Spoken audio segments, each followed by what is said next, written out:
Maqaa michuu keenya Gooftaa Yesuusiin nagaanii fi eegumsi Waaqayyoo bakka lafaa fi haala jirtan keessatti isin hundumaaf haa ta'u.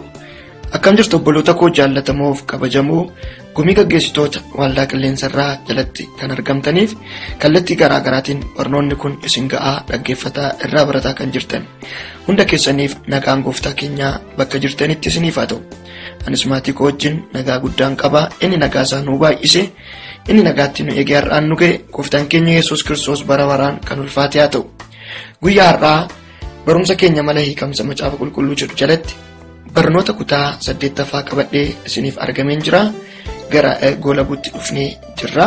Kanaaf amma Waaqayyoon na gargaare riikardii kan koo dhedheeressee yoo danda'amaa ta'e kana booddee riikardii tokkoon xumuruun ayyaala barnoota 9ffaa irratti jechuudha. Yoo danda'amaa ta'e jechuudha. Yookaan immoo barnoota kutaa 10ffaa irrattidha kan nuti xumuru. Gooftaa keenya Yesuus Kiristoosiif galanni guddaan haa ta'u. In kadhanna Waaqayyoon akka nutti dubbatu akka nu barsiisuuf. Yaa abbaa keenya maqaa Gooftaa keenya Yesuus Kiristoosiin galanni guddaan ulfinni guddaan guddaa maqaa keetiif haa ta'u. Ati jaallatamaadha, ati kabajamaadha, ati guddaadha, ati beekaadha. Maqaa Gooftaa Yesuusiin kabajni guddaan siif haa ta'u. Gargaarsa nuuf gooteef gaarummaa araara kee isa nuuf baay'ate kanaaf maqaan kee bara baraan haa ulfaatu. Amma immoo yaa Waaqayyo akkuma kaleessa nu gargaaraa turte ammas dubbii kan kee yaa Waaqayyo barachuuf anis immoo obboloota koo barsiisuuf dhaabbadheen jira. Caalatti sagaleessaa addatti nu barsiisuun maqaa Gooftaatiin jaalala kee nuuf haa ta'u. Humni kanaan mormu humna keetiin kan rukutame haa ta'u. Afaan yeroo keenyaa nuuf eebbisi. Obboloonni koo barnoota kana yeroo baratan qexaan akka qalbeeffataniif hafuura Waaqayyoo ati sammuu isaanii bani. Kana waan gootuuf ulfinni siif haa ta'u maqaa Yesuusiin ameen.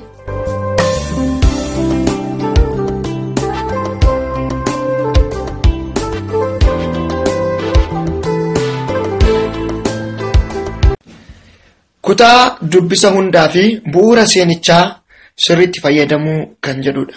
Afaan Ingiliffaatiin using context and historical context kan jedhudha. Kutaa dubbisichaa hundaa fi bu'uura seenichaa sirriitti fayyadamuun barbaachisaa akka ta'edha kan nuti guyyaa irraa ilaallu.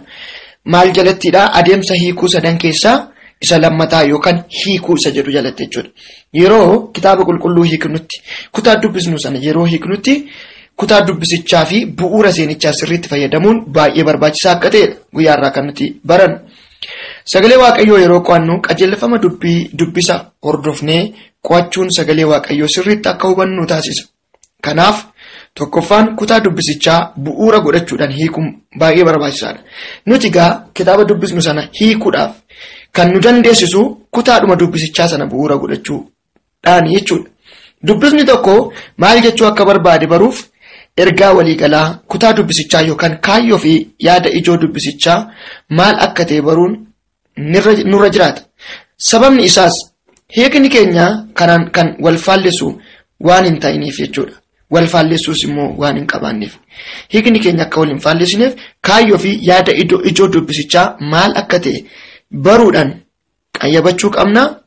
Yoo akkasitti qayyabanne hiikni keenya akka wal hin faalleessine ta'a jechuudha. Macaafni qulqulluu wal hin faalleessu akkaataan hiika keenyaa garuu hubannaadhaan of eeggannoodhaan akka ta'utti yoo hin hiikne yaadni tokko yaada biraa wajjin akka wal faalleessu gochuu waan danda'uuf of eeggannoodhaan hiikuu danda'uu qabna. Fakkeenyaaf Qorontos isa jalqabaa boqonnaa 7 lakkoofsa 1 qofaatti yoo dubbifne dhimma gaa'ilaa ilaalchisee yaada Waaqayyoo qabu irratti gara guduunfaa dogoggoraatti nu fidaa jechuudha. Gara dogoggoraatti nu geessa. Kanaaf Qorontos isa jalqabaa boqonnaa 7 hunda isaa dubbifne dhimma gaa'ilaa ilaalchisee yaadni Waaqayyoo maal akka ta'e baruu qabna jechuudha. Yaada wal qabatee deemu tokko keessaa kutaadhuma tokko yookaan tuqata tokko qofatti xiyyeeffannee yoo dubbifne yaada dogoggoraa fudhachuu dandeenya jechuudha. Kutaa sana guutuu yoo dubbifne kutaa sanarraa yaada Waaqayyoo waliigalaa hubachuu dandeenya. Akkasumas Yaaqoob boqonnaa 2 lakkoofsa 24 qofaatti yoo dubbifne yaada dogoggoraa hojiin gaariin nama fayyisuu hin danda'a jedhutti nu geessuu danda'a. Kanaaf lakkoofsa 24 fi lakkoofsa 26 sirriitti dubbisuudhaan isa kutaa sanarra jiru hubachuu qabna. Dhimma fayyinaa ilaalchisee. Fakkeenyaaf Yaaqoob boqonnaa 2 lakkoofsa 24 qofa yoo dubbifne kallattiidhaan maal hubannaa? Yaada sanarraa hojiin akka nama fayyisu, hojiin gaariin fayyina akka namaa kennu, jireenya bara baraa akka namaa kennu calanqisiisa jechuudha. Garuu yaanni isaatti fi amma lakkoofsa 26tti gadi buunee yoo dubbifne kutaan sun jechuu kan barbaade hojiitu fayyina kennaa, hojiitu jireenya bara baraa namaaf kenna jechuu akka hin taanedha kan nuti hubannu. Kana malees Roomaa boqonnaa 3 lakkoofsa 28 wajjin wal bira qabnee yoo dubbifne kan nama fayyisu, fayyina kan namaaf laatu hojii otoo hin taane amantii akka ta'e, Gooftaa Yesuus Kiristoos amanuudhaan ayyaana Kiristoosiin fayyuun akka danda'amudha kutaa sanarraa kan hubannu jechuudha. Yookaan immoo macaafa qulqulluu waliigalaarraa kan hubannu. Kanaaf luqqisii tokko qofa fudhannee luqqisii sana irratti hundoofnee yaada guduunfaan kennina yoo ta'e gara dogoggoraatti dhufna. Kanaaf kutaa sana guutummaan guututti hubachuu qabna. Ergaa guutuu dubbisa keessaa argachuuf guutummaa kutaa sanaa dubbisuun keenya baay'ee barbaachisaadha. Egaa macaafa qulqulluu keessatti isinitti agarsiisa. Wanti nuti ilaaluu qabnu. Macaafa qulqulluu keessa lakkoofsi jira, himni jira, keeyyanni jira, boqonnaan jira, kutaan macaafichaa jira, macaafni qulqulluu waliigalaa jira.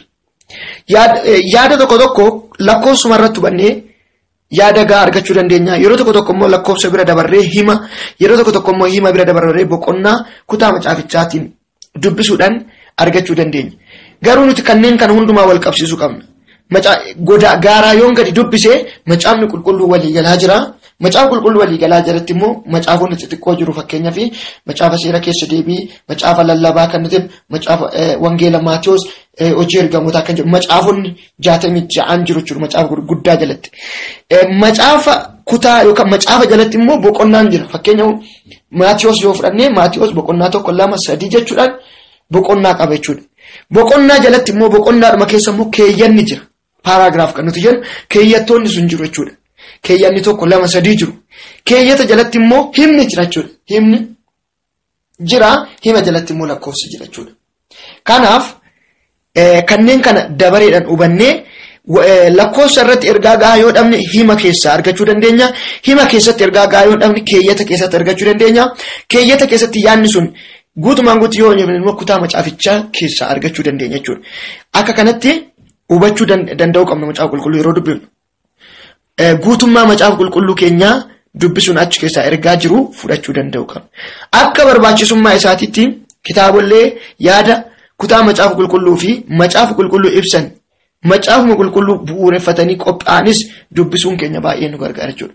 Referansi kan nuti jennu kitaaboleen garaagaraa jira. Macaafa qulqulluu ibsuu irratti kuusaan jechoota mazgaba qaalaat kan nuti jennu jira. Macaafa qulqulluu irratti hundaa'amee kan barreeffamanii kitaaboleen garaagaraa ibsawwan baay'eetu jira jechuudha. Amma waaqayyoon nu gargaara kitaabolee akka kanaa qabannee kutaa dubbinu sanaa wajjin wal bira qabannee yoo dubbifnee ibsa ga'aa argachuu dandeenya. Especially historical background kan nuti argannu ibsituuwwan irraanii jechuudha. Ibsituuwwan macaafa qulqulluu iskoolaaroonni yookaan ogeessonni macaafa qulqulluu gadi fageenyaan qoratanii waan barreessaniif wal bira qabneellee dubbisuu danda'uu qabna yoo carraasaa arganne jechuudha. Kaayyoo dubbii waaqayyoo qixaan barachuu, kaayyoo dubbii waaqayyoo qixaan baruu, kaayyoo dubbii waaqayyoo qixaan barsiisuu yoo qaban akkasitti guddifachuu qabna. Keessumaa yoo tajaajiltoonni warreen dubbii waaqayyoo lallabuudhaan barsiisuudhaan bobba'an kana gochuun baay'ee nurra jiraata. Fakkeenyaaf uumama boqonnaa 9 lakkoofsa 3 fi Daani'eel boqonnaa 1 lakkoofsa 8 hanga 12 dubbisuudhaan akkamitti akka yaada kana walitti araarsinu kaa'uu ni dandeenya. Akka hojii manaatti isinii kenna. Hojiilee manaa isiniif laadhu kallattiidhumaan asiin naa deebisaa isiniin jedhu hubannaa akka argattaniif hubannaan keessan akka cimuuf isinii laadha jechuudha. Isin ofii keessanii hojjettanii achitti deebii keewwachuu dandeessu jechuudha. Yookaan hiriyoota keessa wajjin yookaan garee keessa wajjin.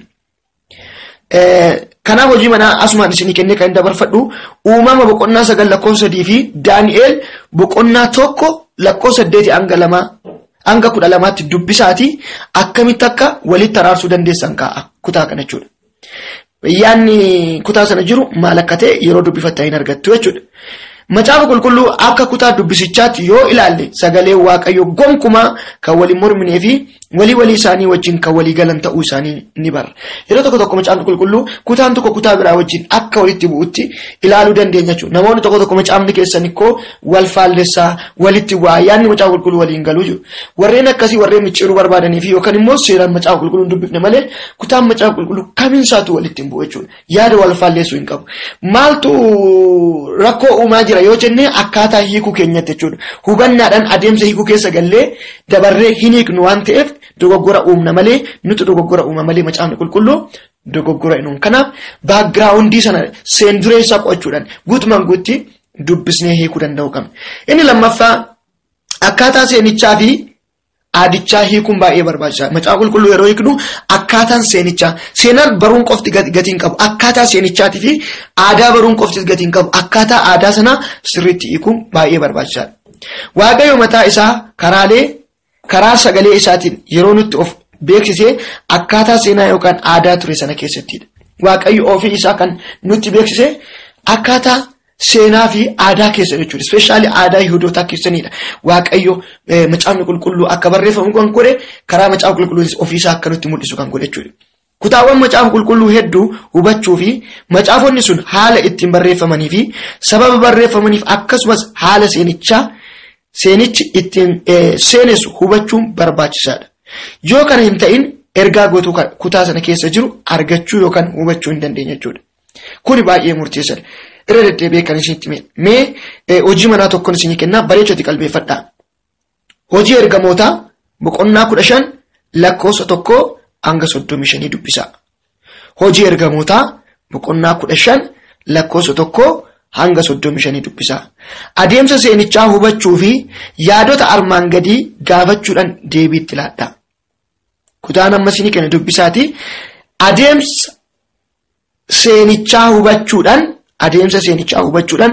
yaadotan armaan gaditti isin gaafadhuuf deebii laadhaa. 1. Barreessaan kutaa sanaa eenyuuni? 2. Yeroo akkamii barreeffame yookaan yeroo barreeffame deebisi ibsi. 3. Bakka itti barreeffame kaa'e. Bakka itti barreeffame ibsi.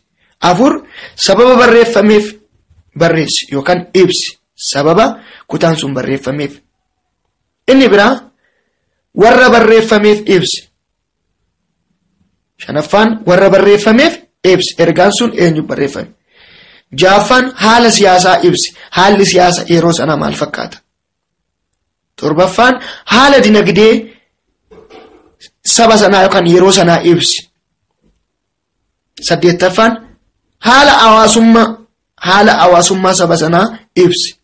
9ffaan haala amantoolee yeroo sanaa amantoonni yeroo sanaa akkam keessa jiru? Haala akkamii keessa jiru ibsi. 10ffaan qajeelfama seeraa. Qajeelfamni seeraa inni kun haala siyaasaa wajjin kan wal qabatu qajeelfamni addaa yoo jiraate ibsi. Qajeelfama naamusaa fa'i. Kanneen kana ibsi. Irraan deebi'aa hojii ergamootaa boqonnaa 15 lakkoofsa 1 hanga 35 dubbisuudhaan adeemsa seenichaa hubachuu fi yaadota armaan gadii deebii sirriitti laachuu. Barreessaan eenyunni? Yeroon barreeffameef yoomi? Bakki itti barreeffame eessa? Sababni barreeffameef maali? Warri barreeffameef eenyu fa'i? Haalli siyaasaa yeroo sanaa maal fakkaata? Haalli dinagdee yeroo sanaa maal fakkaata? Haalli hawaasummaa yeroo sanaa maal fakkaata? Haalli amantoonni yeroo sanaa maal fakkaata? Qajeelfamni seeraa maaltu jira? Qajeelfamni naamusaa maaltu jira? Kana bareechatti qo'adhaati deebii achitti kennaa yookaan garee keessanii waliin mari'adhaati yookaan kophaadhuma keessanitti. Bu'uura seenaa kutaa sanaa argachuudhaaf kallattiiwwan kan agarsiisan macaafa qulqulluu keessa jiru jechuudha. Kallattii kan agarsiisan macaafa qulqulluu keessa jiru. Hojii ergamootaa yookaan maannoo Yohaannis jalqabaa boqonnaa 2 lakkoofsa 26 fi lakkoofsa 19 fi lakkoofsa 26. Seenaa macaafichaa kuusaa jechoota kitaaba qulqulluu yookaan macaafa qulqulluu deeggaran koomentarii garaagaraa dubbisuudhaan bira ga'uu hin danda'ama jechuudha. Kutaadhuma nama isiniif kana seenaa isaa baruudhaaf haala tokko hubachuudhaaf kuusaa jechoota kitaaba qulqulluutti fayyadama yookaan immoo macaafa deeggaran koomentarii kanneen garaagaraatti fayyadama. Egaa baay'een keessan biyya ormaa jirtu kitaabolee garaagaraa hedduu harkarraa hin qabdanii hundumaafuu carraa argattanii intarneetiitti illee fayyadamtanii kanneen kana hojjechuu kan dandeessan kuusaa jechootallee kitaabolee garaagaraallee warreen qabdan fayyadamuu dandeessu. Warreen immoo carraa isaa hin qabne hin dhiphatina. Ofuma bira keewwadhaa gaafa haalli isaa isinii mijatee gaaffii kana deebisuudhaaf karaan isinii baname deebisuu dandeessu jechuudha. Yoon hin deebifne maalan ta'ettanii hin dhiphatina. Har'a fiddan malee jedhee isin hin dhiphisu. Warri haalli isaa isinii mijatu hojjedhaa. Warri har'a irratti haalli isaa isinii mijachuu hin dandeenye ol keewwadhaati yeroo gara biraa gaafa haalli isinii mijate hojjeta. Kun haala akka hubattanii fakkeenya godhamee kan isinii kaa'ame jechuudha. Kan hubattanii qixaan kana yoo deebistan kanaan booddee kitaaba qulqulluu yeroo dubbiftan kutaa kam keessattuyyuu hin rakkattanii qixaan waan jiru hubattanii ergaa sirrii dabarsuu dandeessu jechuudha. Macaafni faarfannaa fi raajotaa ka'umsi seenaa isaanii macaafa kakuu moofaa keessaa yoo ta'u, ergaawwan kakuu haaraa immoo hojii ergamootaa keessattidha kan argaman. Hubadhaa macaafa faarfannaa fa'aa macaafa raajotaa fa'aa yoo dubbiftan ka'umsi seenaa isaanii macaafuma kakuu moofaa keessattidha kan argamu. Ergaawwan kakuu haaraa garuu ergaawwan kakuu haaraa kamiin isaanuu hojii ergamootaa keessattidha kan argattan. Ergaawwan kakuu haaraa 21 yoo dubbifattanii achi keessatti seenduree hubachuu barbaadan ka'umsa seenaawwanii hubachuu barbaadan hojii ergamootaa dhaqaatii dubbisaa. Hojii ergamootaa dubbifta waan baay'ee hubachuu dandeessu. Osoo isin danda'ame sagantaa baafattanii hojii ergamootaa jalqaba amma xumuratu dubbifattanii baay'ee gaariidha. Hubannaa isaa yoo qabaattan seenaa hojii ergamootaa keessa jiru sirriitti yoo hubattanii macaafa ergaawwanii yeroo dubbifattan salphaadhumatti qalbeeffachuu dandeessu jechuudha. Galanni guddaan Waaqayyoof haa ta'u. Mee akka fakkeenyatti Qorontos isa jalqabaa boqonnaa 11 lakkoofsa 2 hanga 16 dubbisaatii bu'uura seenichaa ifatti lafa kaa'a. Qorontos 1:11 2 hanga 16tti dubbisaatii bu'uura seenichaa ibsa. Kutaa sana amma dhaqeen dubbisu walumaa galatti yaada kutaa sanaa garuu isinitti himeen kallattii isinitti agarsiisa. Dubartiin waldaa keessatti rifeensa ishee haguuggachuun akka ishee irra jiraatudha kutaa sanatti kan dubbatu jechuudha. Dubartiin waldaa keessatti rifeensa mataa isheetii haguuggachuu qabdi yaada jedhu kan achirratti calanqisiisu. Mee deebisaa isiniifan kenna. Dubartii waldaa keessatti rifeensa ishee haguuggachuun warreen amala ejjaa qaban yookaan ejjaan jiraatan irraa adda akka ta'an gochuu bira darbee maqaa qaama aangoon barbaachisuuf duratti mataa ishee akka gadi qabattu yookaan akka bichisiiftu kan agarsiisudha jechuudha. Kutaa sana yoo dubbifattan maaliif dubartiin rifeensa ishee haguuggachuu kan isheen qabduuf isa jedhuufi seenduree dubbifattanii ummanni magaalaa Qorontos keessan especially dubartoonni magaalaa Qorontos keessan amala badaa qabaataa turanii ejjarratti bobba'aa turanii baay'ee wantoota cigaasisaa hojjetaa turan kan isaanii miidhagina isaanii mul'isuudhaan uffata gaggabaabaa uffachuudhaan rifeensa isaanii sirreeffatanii fuula isaanii kukkuullatanii akkaataa nama gara ejjaatti harkisuu danda'uun akkaataa nama karaarraa kaachisuu danda'uun karaarra ba'anii sosocho'aa turan jechuudha. Kanneen kanaaf dhiira baay'ee dogoggorsiisaa turanii ejjatti galaa turan jechuudha. Yeroo ergamaan Phaawulos warreen waldaa keessa jiran mataa isaanii haguuggachuu akka qaban isaanitti dubbatu isaan sanarraa adda akka ta'aniif isaanis akka warra sanaa namoota akka gufachiifneef karaa biraatiin immoo jara sanarraa adda akka ta'an agarsiisuudhaaf. Lammaffaa irratti immoo qaama aangoo qabuuf mataa isaanii bichisiisuu akka danda'aniif gadi jechuu akka qabanidha kan hubachiisu jechuudha. Yoo seenduree isaa qo'anne. Har'a immoo dubartii tokkoof kan barbaachisu waldaa keessatti rifeensa ishee haguuggachuu moo hafuura bitamu yookaan abboomamu qabaachuu dharee kanarraa waan guddaa hubachuu qabda jechuudha. Har'a waldaa keessatti qaamni dhimmi ijoon maaliin wanti yeroo sana turee fi wanta har'a jiru yoo wal fakkaata ta'e isa kana xiinxalaa jechuudha.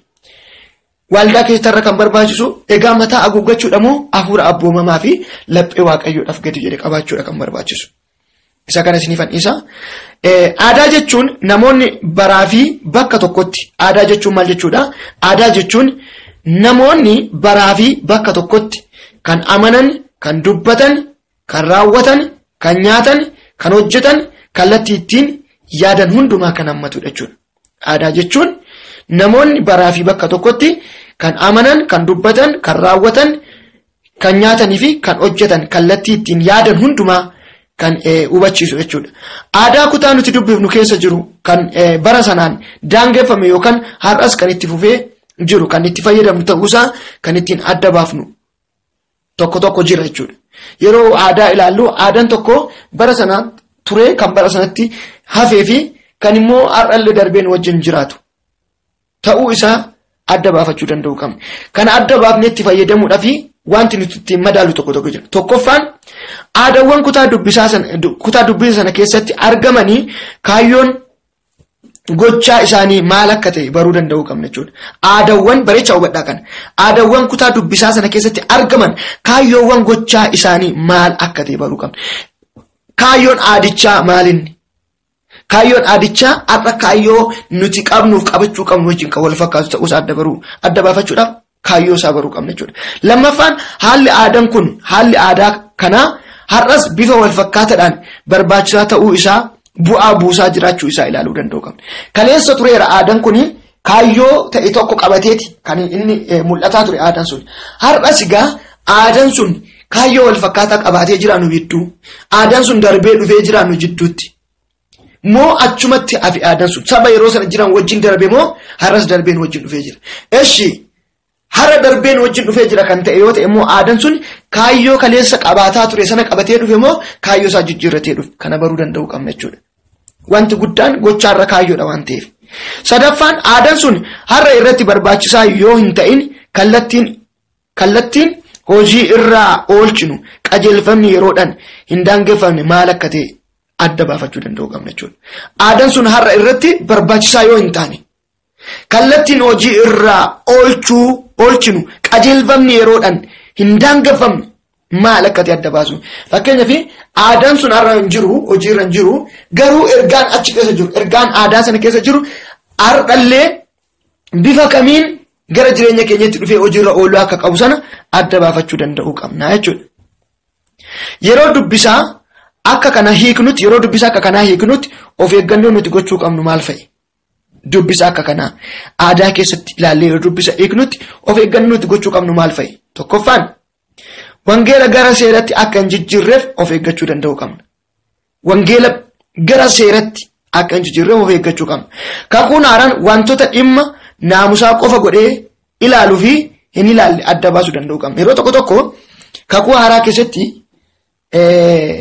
seerri gara fuulduraatti barumsa biraas hin barsiisuu danda'a. Seeronni garaagaraa jira jechuudha. Seerri naamusaa jira, seerri amantii jira, seerri biraa jira jechuudha. Seerri Musee bakka gurguddaa sadiittidha kan inni qoodamu. Seerri kakuu moofaa jechuudha. Bakka gurguddaa sadiitti qoodama. Kanneen kanallee adda baafnee guyyaa biraa ilaaluu dandeenya jechuudha. Kanaaf kakuu haaraa keessatti mooraal loo kan nuti jennu har'allee hin diigamne jechuudha. Seeronni diigamanii seerota amantii wajjin wal qabatanidha baay'inaan. Kan kakuu haaraa irratti hojiirra oolu. Seerri mooraalii wajjin wal qabate yookaan naamusa wajjin wal qabate baay'insa har'allee kakuu haaraa keessatti hin deeggarame jechuudha. Kanaaf dhimma naamusaa irratti qofatti xiyyeeffatamee seeronni kaa'aman fi kan sana addatti kaa'aman jiraachuusaa adda baafachuu danda'uu qabna. Gochaawwan yookaan appilikeeshiniin tokko akkamitti akka raawwataman qajeelfama kakuu haaraa keessa jiran irraa adda baafnee yookaan xiyyeeffannootti kennee ilaaluu danda'uu qabna. Gochaawwan tokko raawwataman qajeelfama kakuu haaraa keessa jiran irraa adda baafnee ilaaluu danda'uu qabna. Kana jechuun akka qajeelfamaatti kan jiruu fi wantoonni gochuu akka qabnuuf kaa'aman adda baasuu danda'uu qabna jechuudha. Kamtu akka qajeelfamaatti kaa'amee jira. Kamtu immoo gochuu akka nuti qabnuuf nuu kaa'amee jira. Kanneen kan adda baafannee ilaaluun baay'ee barbaachisaadha. Inni biraa mata dureen inni biraa adeemsa teoloojii wal fakkaataa hordofuu. Yeroo macaafa qulqulluu dubbisnutti adeemsa teoloojii wal fakkaataa hordofuun baay'ee nurra jiraata jechuudha. Kana jechuun maal jechuu akka ta'e ittaanee kan inni isin ibsudha jechuudha. Ittaansee inni isin ibsaa. Gooftaa keenyaaf galannaa ta'u. Macaafni qulqulluun waggaa 1500 yeroo tokko ogeessonni macaafa qulqulluu 1600 jedhu waggoottan kana keessattidha barreeffamee kan xumuran. Namoota 40 oliin. Barreeffamee xumuramuudhaaf naannawa waggaa 1500 hanga waggaa 1600 kan itti fudhate. Kakuun haaraa garuu barreeffamee xumuraa waggaa 100 itti fudhate. Kakuun moofaan barreeffamee xumuramu waggaa 100 waggaa 1400 hanga waggaa 1500 itti fudhate jechuudha. Kakuun moofaa barreeffamee xumuramuudhaaf. Iddoo gara kitaabonni tokko walumaa galatti barreeffamee xumuraa waggaa 1500 jedhu. Kitaaboleen tokko immoo barreeffamee xumuraa waggaa 1600 jedhu. Allachansaa walitti qabee sababni isin ibsuuf har'a barattanii boruu yaada biraa argattanii akka bitaa isin galleef lachan keessaa tokko isaatti fayyadamuu dandeessu garuu ilaalchawwan kun lamman jiru jechuudha. Kanneen keessaa kakuun haaraan barreeffamee xumuramuuf waggaa 100 qofaadha kan itti fudhate jechuudha. Macaafni qulqulluun egaa bakka gurguddaa lamatti akka qoodamu beektu macaafota xixiqqoo 66 of keessaa akka qabanis kunis ifaadha jechuudha. Kana wajji wal qabsiisee waan dabalataa tokkoon isinii kenna. Samaaniyaa aaduu kan jedhamu jechuudha. Macaafni suni macaafa 15tti dabalame macaafa qulqulluu irratti jechuudha. Macaafa 15tti dabalame. Macaafni sun macaafa 81 sun macaafa qulqulluu jennee hin fudhannu. Sababni isaa kan macaafa qulqulluutti dabalamuu hin qabnetu itti dabalame. Qanoona kan jedhamuun macaafni qulqulluun madaalame sirrummaan isaa fudhatamee kan kaa'amee itti amanamee jiru macaafa 66dha. 15 isaanii yoo barreeffamanii akkamitti barreeffaman isa jedhamuufi kakuu haaraa fi kakuu moofaa jidduu waggaa 400tu jira.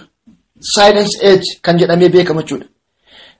Bara callisii jedhamee beekamu waggaa 400tu jira jechuudha. Gooftaa Yesuus Kiristoos dhalatee tajaajilatti ce'uu wajjin soddomni itti dabalachuu dandeessu. Waggaa kana keessatti bara Waaqayyo gooftaan macaa raajotatti dubbachuu dhaabeedha. Bara Waaqayyo raajotaaf qajeelfama kennu dhaabeedha. Waaqayyo itti calliseedha. Ergaa kamiyyuu kennurraa bara Waaqayyotti calliseedha. Bara kana keessatti raajonni tokko tokko ka'anii Waaqayyo natti dubbate jechuudhaan barreeffama barreessanii macaafa qulqulluutti dabalan. Tarrafa Daani'eel, Henook, macaafa Baaruuk jechuudhaan gara macaafa 15 barreessanii Awwaalid kan jedhamu jechuudha. Barreessanii macaafa qulqulluutti dabalan jechuudha. Yeroo sana keessattidha kan barreeffame jechuudha macaafonni 15. Kanaaf macaafonni kun immoo yeroo madaalaman macaafa biraa wajjin kan wal faalleessu waan ta'eef ergama Waaqayyoof ergaa Waaqayyoof keessaa kan hin qabne ta'uu fi yeroo itti Waaqayyoo ergamootaaf yookaan immoo raajotaaf ergaatti kennaa hin turre akka ta'e calalamee ilaalameet ergaa biraa wajjin macaafa qulqulluu keessa kutaawwan jiran wajjin faallaa waan ta'aniif macaafni sun kutaa macaafa qulqulluu akka hin taane qabameeti kan inni achi keessaa baafame jechuudha. Har'a garuu harka ortodoksiitti maxxanfamee jira jechuudha. Kan akka hubattaniin barbaade jechuudha. Kanarraan kan macaafni qulqulluu keenya inni sirriin 66dha jechuudha. Kutaa tokko kutaa biraatiin wal bira qabnee qo'achuun caalatti hubachuu dandeenya jechuudha. Macaafa qulqulluu yeroo qo'annu waliin mormu waan ta'eef kutaan macaafa qulqulluu isa tokko kutaa macaafa qulqulluu biraa wajjin waliin mormu waan ta'eef wal deeggara waan ta'eef yeroo dubbifnu kutaa tokko kutaa isa biraa wajjin wal bira qabnee dubbisuun caalatti akka hubannu taasisa jechuudha. Akkasumas kutaawwan hiikni isaanii ifa hin ta'in irra dhaabbannee barsiisa dooktoriinii qopheessuu hin dandeenyu. Yeroo tokko tokko hiikti macaafa qulqulluu kutaawwan tokko tokko hiika sirrii yookaan ifa kan nutti mul'isne jira jechuudha. Hiika sirrii jechuu otoo hin taane jechuu kan hin barbaade hiika ifaa ta'e tokko irraa argachuu kan nuti hin dandeenye tokko tokko jira jechuudha. Kan wal lama gaafachiisu ifaan ifatti kan hin kaa'amne yeroo dubbifan baay'ee isaa kan namaaf hin himne kutaawwan tokko tokko jiru jechuudha. Kutaawwan akkanaarra dhaabbannee dooktoriinii yookaan bu'uura amantii keenyaaf kan ta'u barnoota dhaabbachuu hin dandeenye jechuudha. Kutaawwan macaafa qulqulluu akkanaa wal bira qabuudhaan hiikuun baay'ee barbaachisaadha jechuudha. Hojii ergamootaa boqonnaa 2:38 irra yoo dubbifne fakkeenyaaf cuuphaan bishaanii fayyinaaf barbaachisaa akka ta'e fakkaatee mul'ata kutaa sanarratti. Kutaa macaafa qulqulluu biraa irratti immoo amantiin qofti fayyinaa fi barbaachisaa akka ta'e waan ibsuuf wantoota akka kanaa baay'ee hubannaadhaan of eeggannoodhaan ilaaluu danda'uu qabna jechuudha. Fakkeenyaaf hojii ergamootaa boqonnaa 2:38 hojii ergamootaa boqonnaa 8 lakkoofsa 12-13tti kutaa kana wal bira qabnee yoo ilaalle waa'ee fayyinaa wajjin wal qabsiisee sirriitti hubannaa jechuudha. Seenaawwan tokko tokko caalatti akka wal deeggaraniif malee akka wal faallessaniif miti kan barreeffaman jechuudha. Seenaan tokko tokko caalatti akka wal deeggaruuf kan barreeffamedha. Kanaaf baay'ee xiyyeeffannee ilaaluu danda'uu qabna. Waan wal faallessu fakkaatee kan nutti mul'atu otoo hubannaaf gadi fageenyaan seenduree isaatti fayyadamnee ilaallee kan wal faallessanii miti kana hubachuu danda'uu qabna jechuudha. Fakkeenyaaf Maatiyos 20 lakkoofsa 29-34 fi Wangeela Luqaas 18:35-43 waan wal faallessan fakkaachuu danda'a. Garuu gadi fageenyaan yoo ilaalle kutaawwan sun kan wal faallessanii miti. Seenaa iddoo sanatti arginu kan wal faallessu miti jechuudha. Dogoggoraawwan lakkoofsaa tokko tokko dogoggora waraabbii ta'uu akka danda'an hubachuu danda'uu qabna jechuudha. Egaa akkuma beekamu macaafni qulqulluun sagalee Waaqayyoo yoo ta'e illee namootaan barreeffame afaan namootaatiin barreeffame. Yeroo barreeffamis immoo kan inni maxxanfame maashinaan kan inni maxxanfame jechuudha. Waraabbii qaba jechuudha. Adeemsa kana keessatti lakkoofsi tokko tokko dogoggora uumachuu danda'a. Isa kana hubachuu danda'uu qabna jechuudha. Fakkeenyaaf Saamu'eel isa lammataa boqonnaa 15 lakkoofsa 7 irratti lakkoofsa 4 isa jedhu lakkoofsa 40 jedhe. Kun rakkoo waraabbii akka ta'e hubattanii itti fayyadamuu qabna. Dogoggora macaafni qulqulluu dogoggora qaba jechuun dandeenyu jechuudha. Maal ta'ee waan ta'eef rakkoo waraabbiitiin wantoota uumaman waan ta'eef jechuudha. Yeroo tokko tokko immoo afaan Oromiffaatiin illee macaafni keenya amma harka keenya jiru tokko manatti fakkaata. Amma garuu fooyya'aa jira.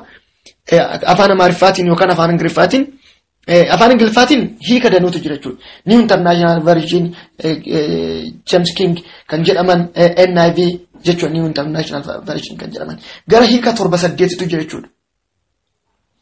Amaariffaanis addisu madabanyaa turgumina arogee madabanyaa turgum kan jedhamu jira jechuudha. Kanneen akka kanaa caalatti ifa akka kennaniif yeroo hiikamanitti iddoo tokko tokkotti jechoonni tokko tokko waan jijjiiraman fakkaatu garuu yaada isaa ibsuudhaaf jechi jijjiiramuu danda'a. Kanneen akka kanaallee hubachuu danda'u. Yeroo baay'ee gaaffii baay'eetu ka'a hiika macaafa irratti jechuudha. Kanneen akka kanaa hubachuu danda'u qabna. Kun macaafni qulqulluu dogoggora nama jechisu.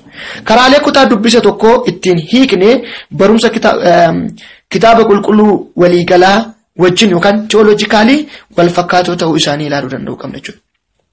Karaaleen kutaa dubbisa tokko ittiin hiiknee barumsa kitaaba qulqulluu waliigalaa yookaan teoloojikaalii wal fakkaataa ta'uu isaa ilaaluu danda'u qabna jechuudha. Waanuma tokko hiiknee gama sanaa fudhachuu otoo hin taane kutaa macaafa qulqulluu keessatti akkaataa qo'annaa macaafa qulqulluutiin yaadni kun yaadolee biroo wajjin wal fakkaataadha jennee ilaaluu danda'u qabna jechuudha. Fakkeenyaaf Waaqayyo quba jedha. Fakkeenya Yohaannis boqonnaa 4:24 Luqaas 11:20 kanneen akka kanaa wal bira qabuu danda'u qabna jechuudha. Quba Waaqayyoo jechi jedhu jira. Yeroo akkas jedhu quba Waaqayyoo yeroo jedhu fooniin mul'achuu yoo mul'ate illee yaadni kun karaa hafuuratti Waaqayyo qubuma foonii isa ija mul'atudha jennee yoo fudhanne Waaqayyo hafuura isa jedhu faallessaa jechuudha. Waaqni immoo hafuura malee waaqa foonii miti jechuudha. Kanaaf quba Waaqayyo yeroo jedhu qubni harka namaati maal jechuu barbaadeeti? Waaqayyo qubuma sanuti lakkoofnu qubuma 5 kana qabaa'ee isa jedhu adda baafnee ilaaluu qabna jechuudha. Quba ilaallee kallattiidhumaan quba foonitti yoo lakkoofne ilaallee yoo fudhanne Waaqayyo hafuura isa jedhu faallessaa jechuudha.